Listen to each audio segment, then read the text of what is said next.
Inilah Dia, Yesus Tuhan Rajamu, Maha Pengasih, Maha Mulia, Yesus Tuhan Rajamu.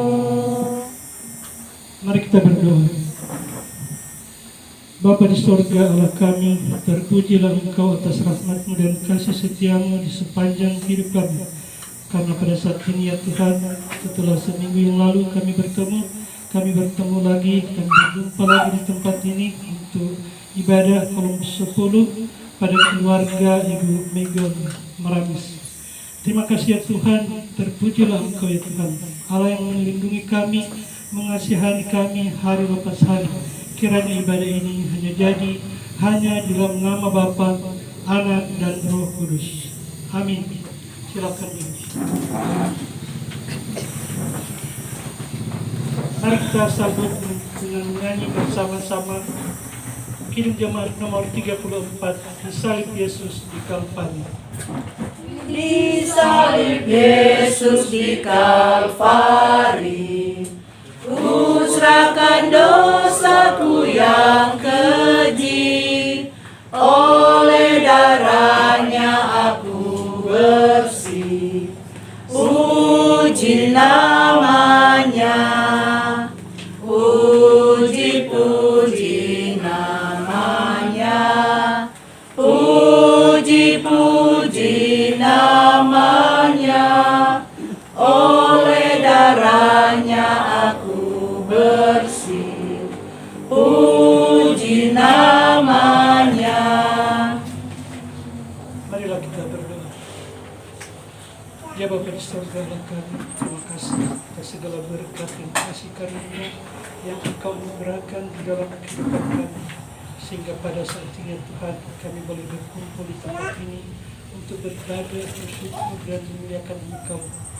Ya Bapa di surga, kami menyadari bahwa di dalam kehidupan kami sehari-hari kami tidak luput dari salah dan dosa yang kami lakukan, baik dalam pikiran kami, perkataan kami, perbuatan kami, baik kepada istri, kepada anak-anak, kepada suami, kepada orang tua, kepada sanak saudara, tetangga, dan teman-teman jemaat ya Tuhan yang ada di kolom maupun di jemaat.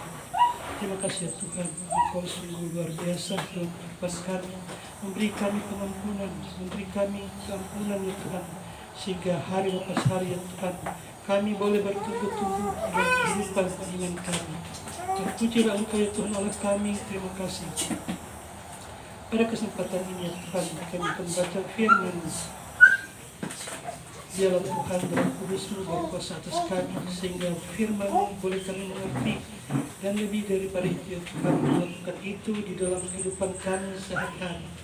Terpujilah Engkau ya Bapa, jika ada kuasa kegelapan, kuasa-kuasa orang kuat, kuasa-kuasa yang tidak berasal daripada-Mu, yang hendak mengganggu pembacaan firman-Mu, pemberitaan firman-Mu pada kesempatan ini ya Tuhan. Di dalam nama Yesus Kristus kami tolak segala kuasa-kuasa itu. Terpujilah Engkau ya Tuhan Allah yang dahsyat, Tuhan Yesus Raja kami. Dalam nama Yesus Kristus kami sudah berdoa dan bersyukur kepada-Mu. Haleluya, amin.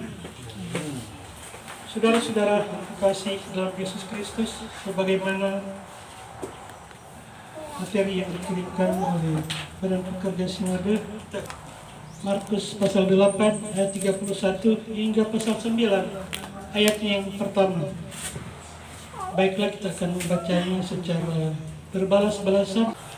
Pemberitahuan pertama tentang penderitaan Yesus dan syarat-syarat mengikut Dia. Ayat 31, kemudian mulailah Yesus mengajarkan kepada mereka bahwa anak manusia harus menanggung banyak penderitaan dan ditolak oleh tua-tua, imam-imam kepala dan ahli-ahli Taurat, lalu dibunuh dan bangkit sesudah 3 hari.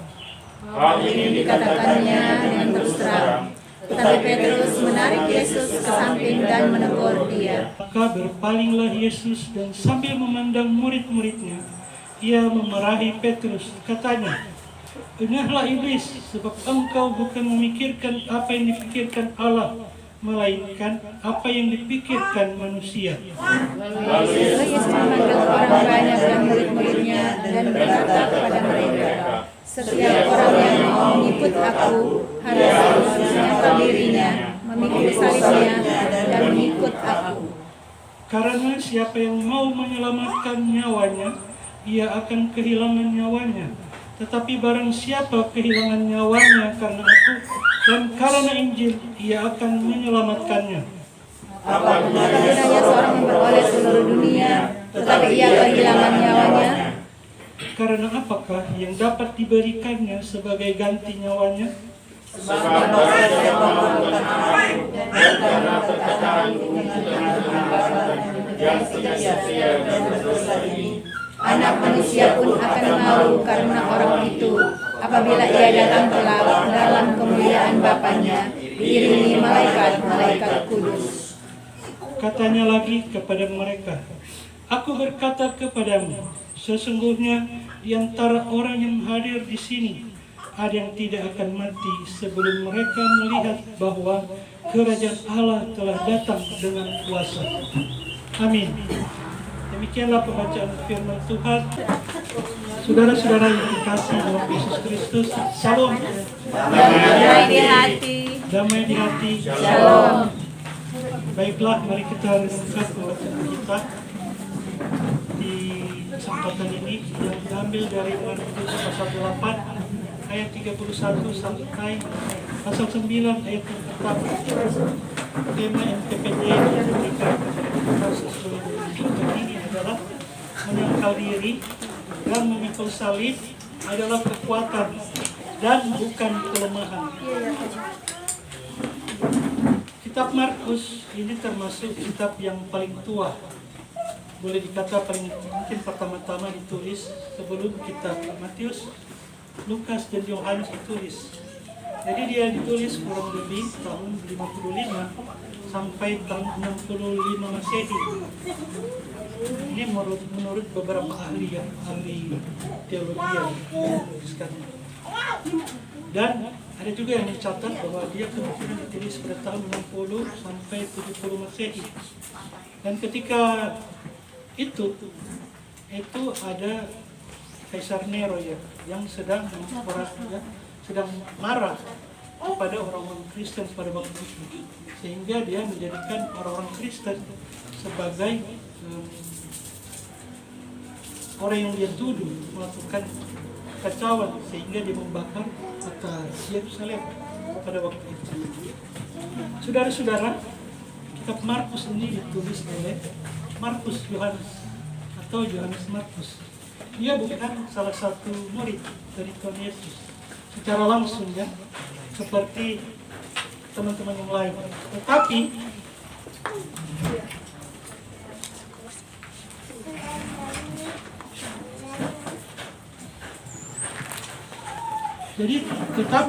Yohanes Markus ini dia bersama-sama dengan Petrus, berteman dengan Petrus, dan juga dia berteman dengan Paulus ketika Paulus melakukan penginjilan pertama bersama dengan Silas dan Barnabas ketika mereka berjalan ke Korintus dan Asia Kecil.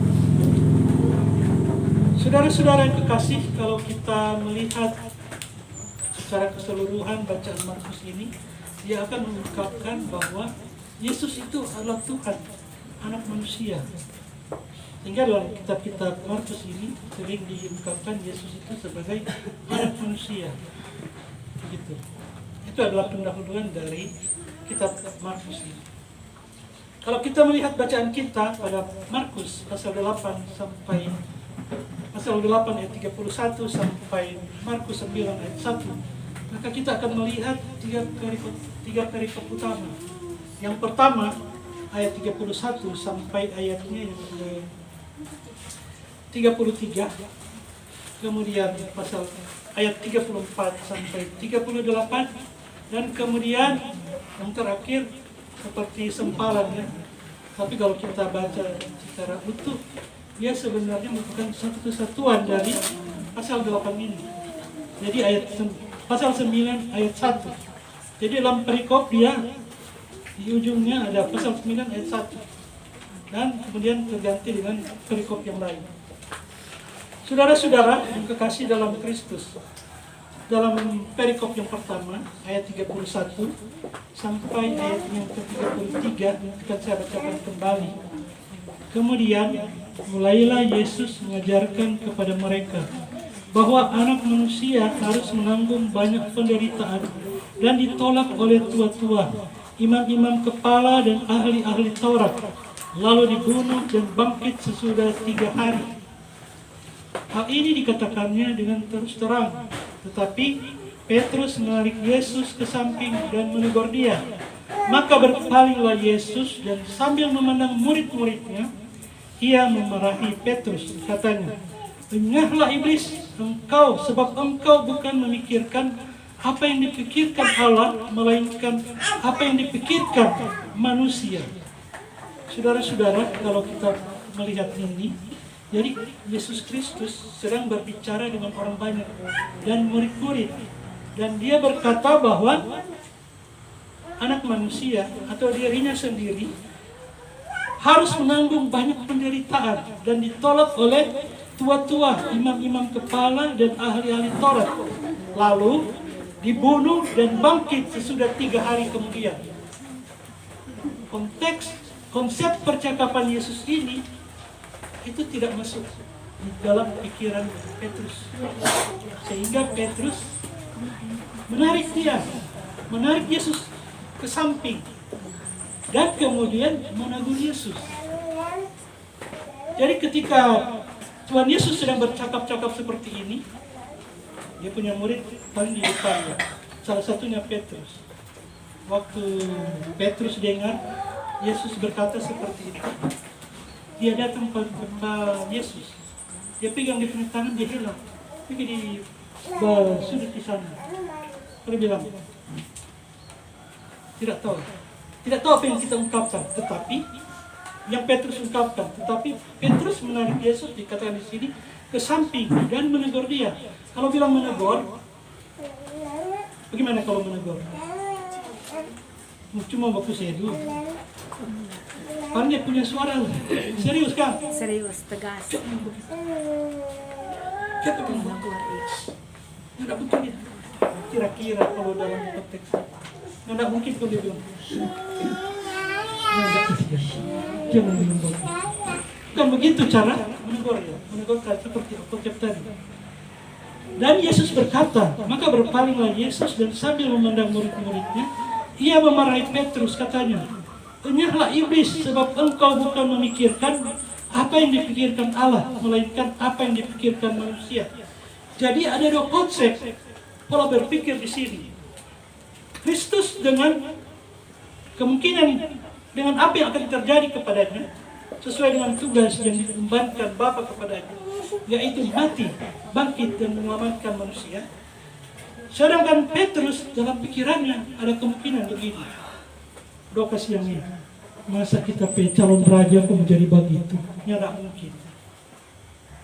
Tidak mungkin ini calon raja menderita begitu.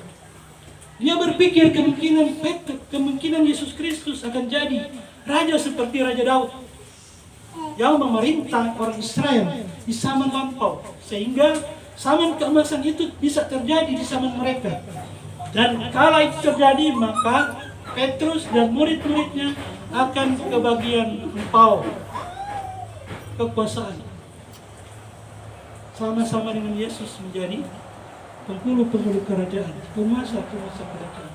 Itu yang mungkin terpikirkan di dalam pikiran Petrus. Saudara-saudara yang kekasih dalam Tuhan, jangan-jangan kita juga dalam pola pikir itu berbeda ya. Orang kasih yang di gereja, jangan-jangan tuh orang pikirkan hal yang bukan apa yang dipikirkan Allah. Apa yang dipikirkan Allah ketika kita masuk gereja adalah orang menyanyi, memuji Tuhan, bersyukur kepadanya, membangun batinnya kita, membangun rohania kita. Tapi waktu orang pergi, orang cuma lihat teman pikirkan, dia ada pakai apa? Baju, pakai baju. Mantap. Mara kalau dia lihat kasihan itu baju agak-agak. Aduh. Itu lah kalau atau kalau laki-laki usulnya di pecapatu. Aduh lagi, antokol hitam ini. Nah kalau capatu nggak bagus kasihan dia bilang. Ya kasihan itu capatu ada pesol, so rusak masih pakai. Ya toh. Kadang-kadang kita begitu, orang pinggir gereja. Apalagi kalau orang bajalan pintar terus di sana, so duduk di tengah atau di belakang, tuh jemaat datang kan.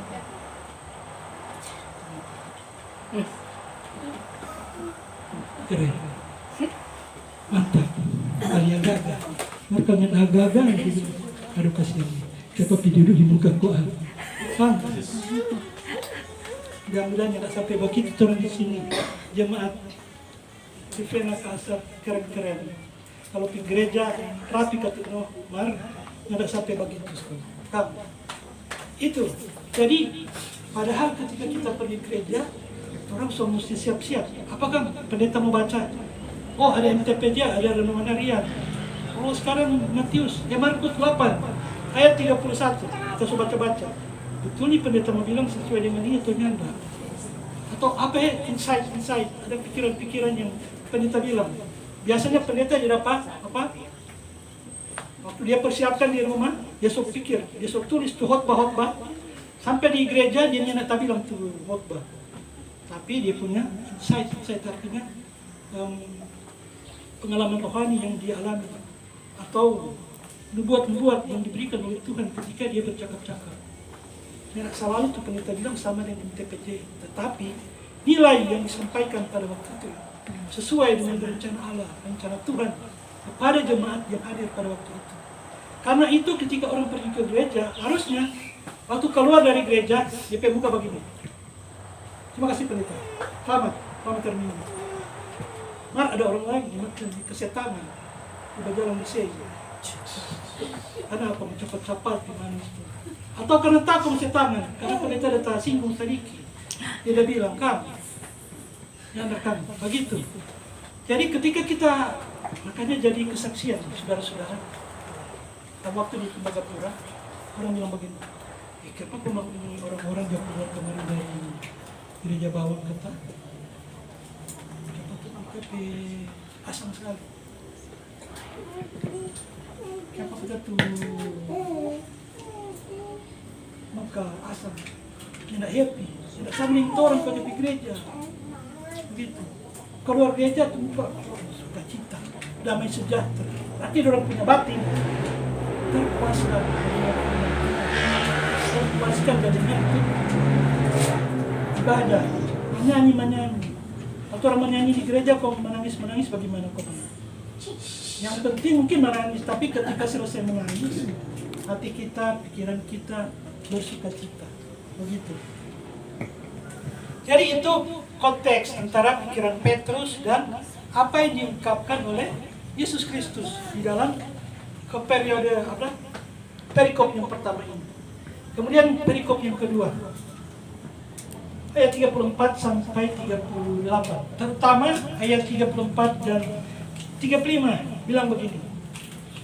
Lalu Yesus memanggil orang banyak dan murid-muridnya dan berkata kepada mereka, setiap orang yang mau mengikut aku, ia harus menyangkal dirinya, memikul salibnya dan mengikut aku. Karena siapa yang mau menyelamatkan nyawanya, ia akan kehilangan nyawanya. Tetapi barang siapa kehilangan nyawanya karena aku dan karena Injil, ia akan menyelamatkannya. Kalau kita baca ayat ini, kita lihat sepintas, rupanya begitu cocok dengan periode pertama, perikop pertama yang kita baca. Kalau di atas bicara tentang konsep pola pikir, siapa ini tentang menyangkal diri, memikul salib dan mengikut aku. Jadi sebenarnya dia sejajar, inline.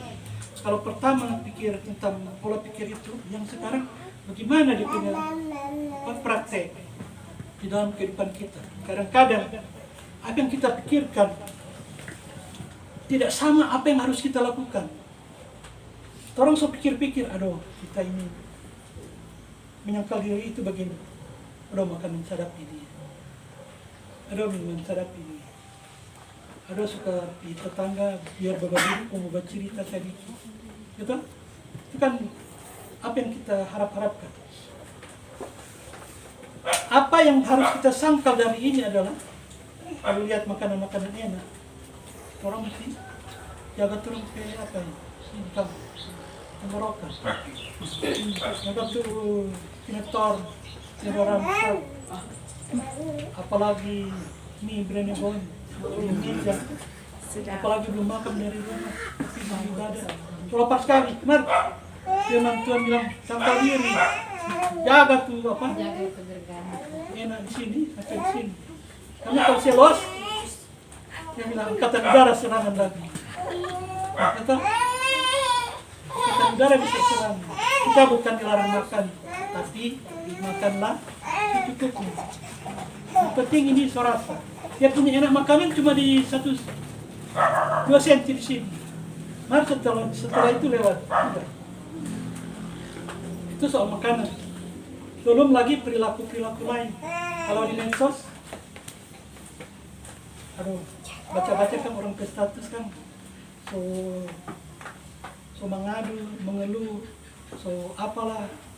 Kita terang lihat apa dia ada bilang. Kalau so kepo kan. Siapa dia? Bertelepon kok. Siapa dia? Kepo tuh anu berstatus begini. Harus tadir. Tadir dalam arti menyangkal untuk tidak melakukan kepo-kepoan begitu. Saya berdoa juga ke orang, itu adalah ladang pelayanan kita. Menyangkal diri, itu menyangkal diri. Kemudian memikul salib. Kalau mau menyangkal diri itu adalah kemampuan kita untuk menahan segala kerinduan, keinginan hati untuk melakukan sesuatu. Tapi kalau memikul salib itu sesuatu yang diberikan dari luar. Namanya orang Tuhan Yesus pikul salib. Tuhan Yesus tidak bikin pikul salib, tapi Tuhan kasih apa? Orang kasih pada punya pundak. Demikian juga kita, ada beban-beban yang diberikan oleh orang lain di dalam kehidupan kita, oleh gereja di dalam kehidupan kita, oleh masyarakat di dalam kehidupan kita, oleh Tuhan di dalam kehidupan kita.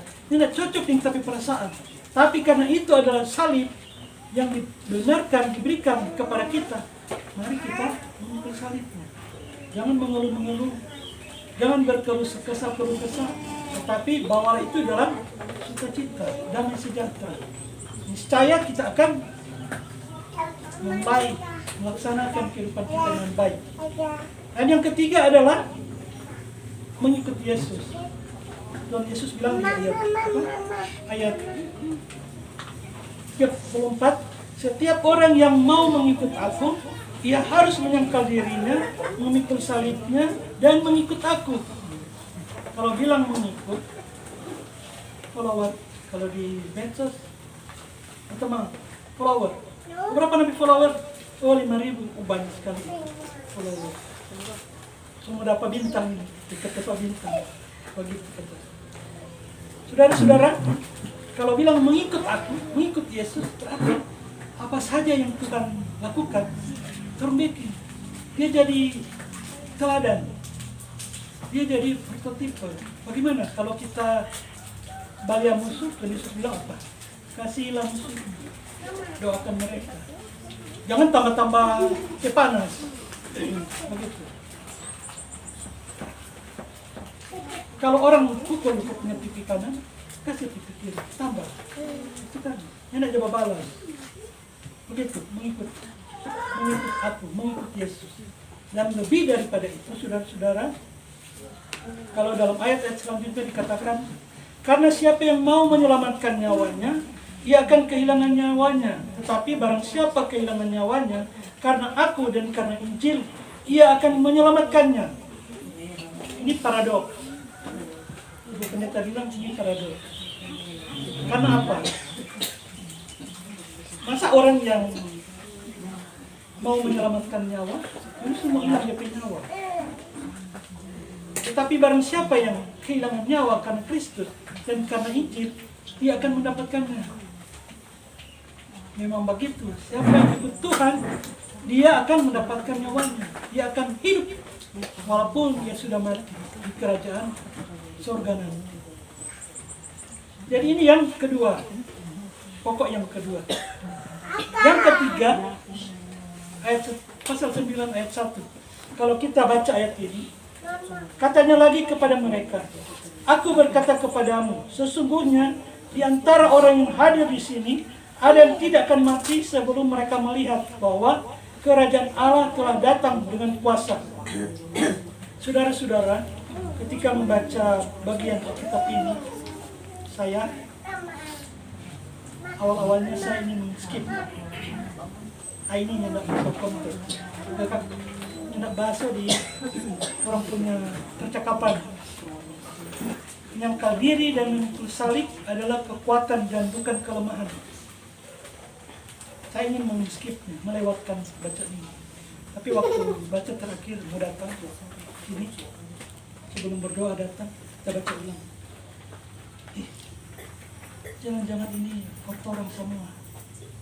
Yuk. Kalau saya berpikir demikian, saya berpikir pada ayat perikop pertama, perikop kedua, itu tidak sekedar mengucapkan untuk murid-murid dan orang-orang banyak kala itu.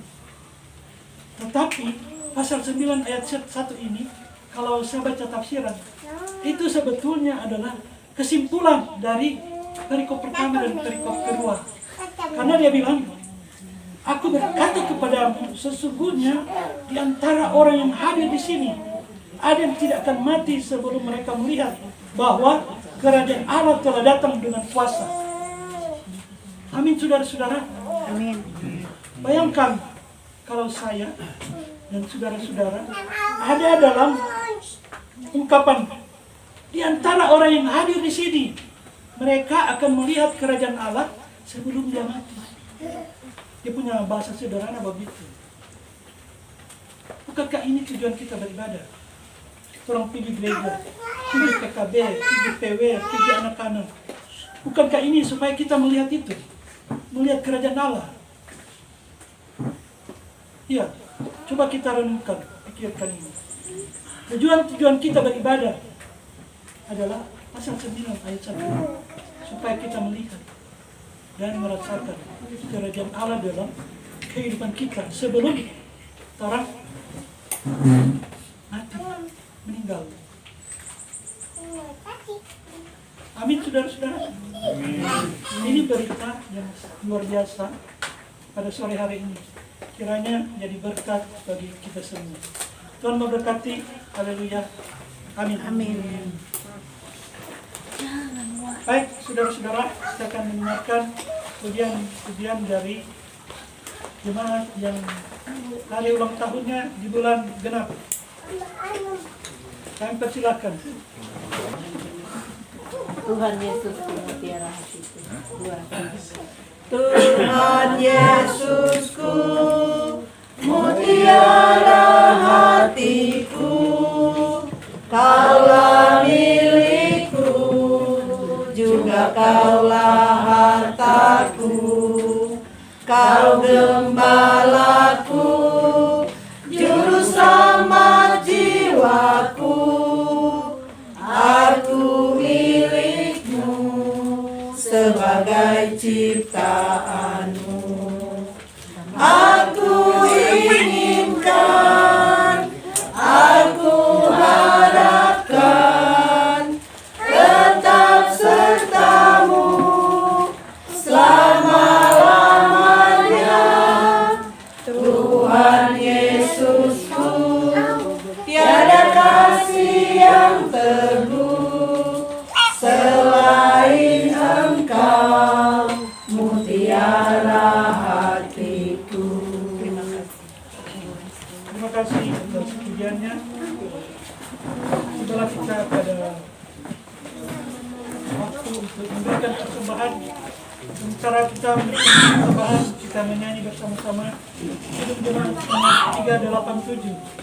Heran Allah mau memberi.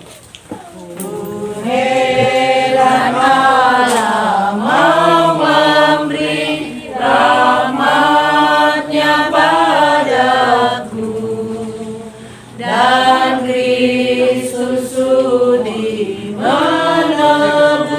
yang hina bagaiku.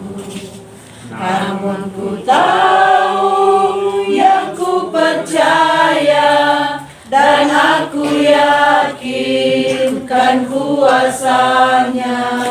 Dia menjaga yang ku taruhkan hingga harinya kelak. Ayat yang kedua, heran oleh rahmatnya hatiku beriman, dan oleh kuasa sabdanya jiwaku pun tentram. Heran oleh rahmatnya hatiku beriman, dan oleh kuasa sabdanya jiwaku pun tentram. Namun ku tahu yang ku percaya, dan aku yakinkan kuasanya. Dia menjaga yang ku taruhkan hingga harinya kelak. Mari kita berdoa. Bapa di surga, Allah kami, terima kasih atas firman-Mu yang boleh kami dengarkan dan sampaikan pada kesempatan ini. Biarlah Tuhan kami boleh mengerti firman-Mu dan melakukan apa yang boleh kami lakukan sesuai dengan firman-Mu yang kami dengarkan tadi. Sehingga Tuhan dalam kehidupan kami, hari lepas hari, kami boleh bertumbuh-tumbuh dalam iman percaya kami kepadamu. Dan pada akhirnya Tuhan, di suatu hari nanti kelak, kami boleh melihat, merasakan kerajaan Allah yang Engkau janjikan di dalam kehidupan kami. Ketika kami bersama-sama dengan jemaat-Mu bersekutu, menyanyi dan memuliakan Engkau dalam ibadah-ibadah di gereja, di kolom, di bikra, ataupun dimanapun kami beribadah. Terima kasih ya Tuhan, terpujilah Engkau. Pada kesempatan ini ya Tuhan, kami berdoa untuk keluarga Ibu Mega Maramis sebagai tempat beribadah kami. Kiranya Tuhan memberkati Ibu dalam kehidupan sehari-harinya, sehingga dia boleh damai sejahtera, sukacita melingkupi kehidupannya, dan pemenuhan kebutuhan hidupnya boleh terpenuhi oleh berkat dan kasih karunia-Mu dalam kehidupan pribadinya maupun kehidupan keluarganya. Terima kasih ya Tuhan. Tak lupa kami berdoa juga untuk keluarga Diaken Theodorus Pangong Supit, di mana boleh menjadi tempat beribadah pada kesempatan ini. Tuhan berkati, mengasihani, sehingga apa yang mereka lakukan dalam kehidupan mereka, mereka diberkati senantiasa. Terima kasih ya Tuhan, terima kasih ya Allah kami. Pada kesempatan ini kami berdoa untuk anggota jemaat-Mu yang sedang sakit, baik yang mereka yang dirawat di rumah sakit ataupun yang ada di rumah. Tuhan kiranya menolong, jamah mereka, sehingga kesembuhan yang berasal daripada-Mu boleh terjadi ya Tuhan. Hanya di dalam nama Yesus Kristus, oleh bilur-bilur-Mu mereka dipulihkan dan disembuhkan. Terima kasih ya Tuhan, terima kasih ya Allah. Kami juga berdoa untuk keluarga-keluarga yang sedang di dalam pergumulan dalam kehidupan ekonomi mereka, karena mereka belum mendapatkan pekerjaan ataupun hasil-hasil panen mereka belum sesuai dengan kebutuhan mereka, atau bisnis mereka Tuhan belum berjalan dengan baik. Kiranya menjamah mereka, sehingga pekerjaan-pekerjaan mereka diberkati, sehingga menghasilkan yang terbaik bagi mereka untuk pemenuhan kebutuhan hidup mereka. Kami juga berdoa ya Tuhan untuk jemaat-jemaat-Mu yang sedang mengalami hubungan-hubungan yang tidak baik, tidak sinkron ataupun tidak mulus, baik antara suami istri, orang tua anak-anak, dengan sanak bersaudara, dengan tetangga-tetangga, ataupun dengan tetangga-tetangga di kebun. Tuhan kiranya memberkati mereka, jamah mereka, sehingga mereka di tengah-tengah kehidupan hari lepas hari mereka boleh mempraktekkan damai sejahtera yang berasal daripada-Mu. Terima kasih ya Tuhan, terpujilah Engkau. Kami berdoa untuk kami masing-masing yang hadir di tempat ini. Biarlah Tuhan berkat kasih karunia-Mu melimpah di dalam kehidupan kami, sehingga ya Tuhan dalam kehidupan sehari-hari kebijaksanaan akal budi diberikan kepada kami, dianugerahkan kepada kami. Terima kasih ya Tuhan. Kesuksesan dalam tugas dan pekerjaan juga diberikan kepada kami, sehingga ya Tuhan kami boleh memuliakan Engkau di dalam kehidupan kami. Terpujilah Engkau ya Bapa. Kami tak lupa berdoa untuk Penatua Yakib yang ada di kolom 10, Penatua Bapak Cak Angkong, Penatua Ibu, Ketua Kom Ibu. Tuhan menolong dan mengasihani sehingga ya Tuhan boleh diberkati dalam tugas pelayanan pribadi maupun keluarga mereka, termasuk tugas dan pelayanan daripada Yaken Theodorus Angau. Tuhan menolong dan mengasihani.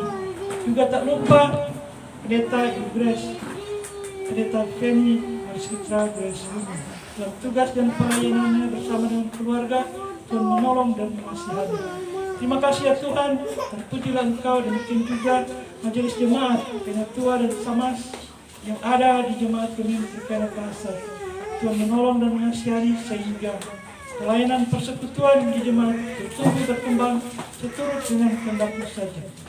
Kami juga berdoa untuk kepala yang ada di wilayah 8 ini, jaga 8. Tuhan menolong bersama dengan perangkat bawahannya maupun atasan, bersama Diaken Doni Jumanis ST sebagai kepala desa atau hukum tua di desa Kasar. Terima kasih ya Tuhan. Tak lupa kami berdoa untuk proses pemilu yang sedang dalam proses penghitungan, agar ya Tuhan damai sejahtera terjadi di dalam proses-proses ini, sehingga pemilu boleh menghasilkan pimpinan negara atau pimpinan pemerintahan yang sah di hadapan maupun di hadapan masyarakat. Terima kasih ya Bapa, terpujilah Engkau. Kami sudah memberikan persembahan dan teruskan persembahan kami sehingga boleh digunakan dan untuk hormat dan kemuliaan nama-Mu. Inilah doa kami Tuhan. Kami berdoa hanya di dalam nama Yesus Kristus yang mengajar kami berdoa, doa Bapa kami. Bapa kami yang di surga, jadilah kehendak-Mu seperti di surga. Berikan kami kami secukupnya, dan mengampuni segala kesalahan kami, seperti kami sudah mengampuni kesalahan kami. Dan janganlah kami cobaan, tapi lepaskan kami dari kejahat. Karena Engkau yang kerajaan dan kuasa dan kemuliaan sampai selama-lamanya. Amin. Saudara-saudara, kita akan tutup ibadah ini sambil berdiri. Kita menyanyi bersama-sama dari musik 308. Tak pernah terjadi. Tak pernah Tuhan janji hidupmu takkan berduri. Tak pernah Dia janji lautan tenang, tetapi Dia berjanji kan selalu sertamu dan menuntun jalan hidupku selalu. Janjinya Dia atur langkahku, janjinya Dia pegang tanganku. Ku bersyukur Tuhan selalu peliharaku. Ku tahu satu kali awan gelap kan berlalu, sang surya bersinar dengan megah, dan bulan dan bintang menampakkan wajahnya. Haleluya, Tuhan puaskan jiwaku. Marilah kita menerima berkat. Tuhan memberkati engkau dan melindungi engkau. Tuhan menyinari engkau dengan wajah-Nya dan beri engkau kasih karunia. Tuhan mengedapkan wajah-Nya kepadamu dan memberi engkau damai dan sejahtera. Amin. Amin. Amin. Demikianlah ibadah sudah selesai, kami serahkan kepada engkau.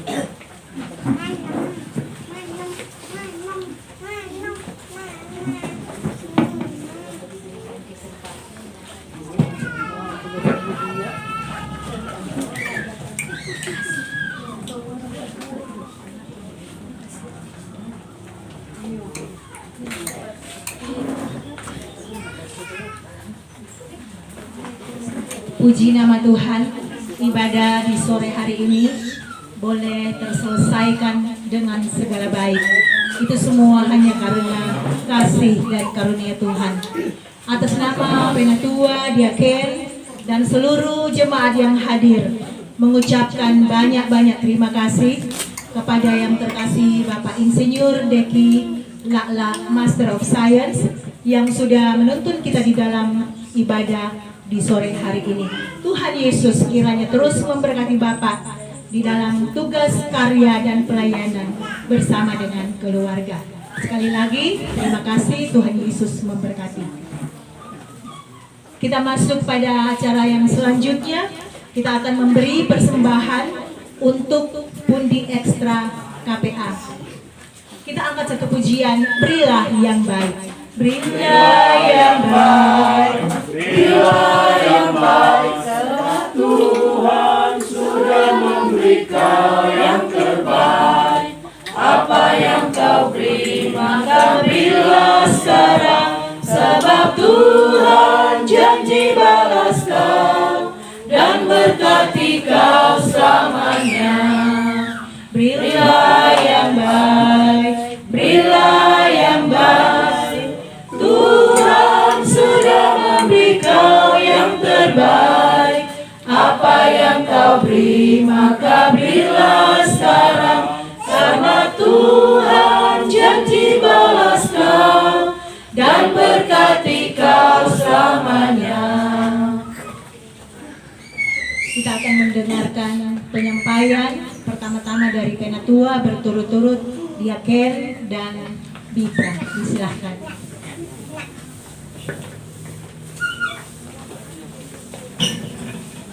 Shalom, damai di hati.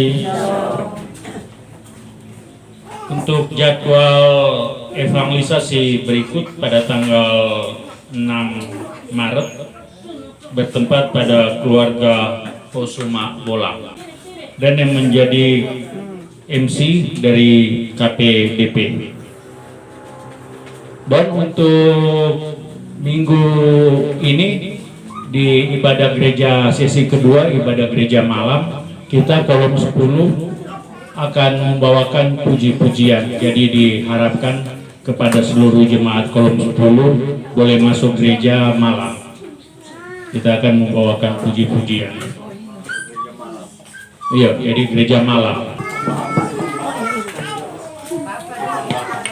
Untuk Evan Bapak bertempat di Bapak Willy Pangau, kolom 8 di keluarga Pangau Lumpungan. Jadi tolong sampaikan kepada bapak-bapak untuk Bapak Rayon 3 di keluarga Pangau Lumpungan, Ibu Ermin dan Bapak. Terima kasih atas kesempatan.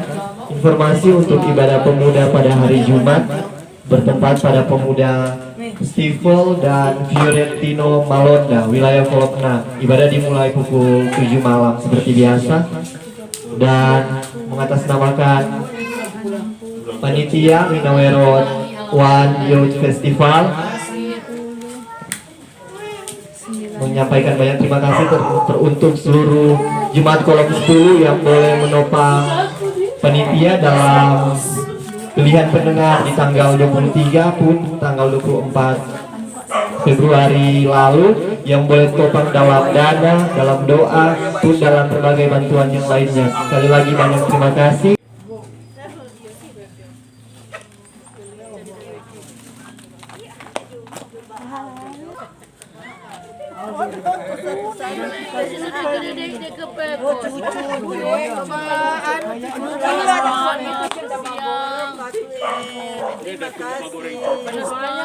Bisa semua berangkat jam 10 malam sebentar semua cek.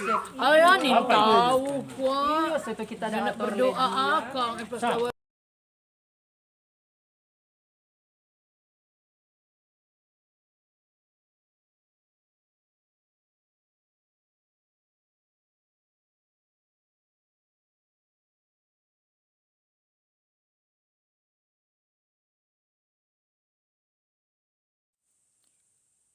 Thank you for watching. Have a good day.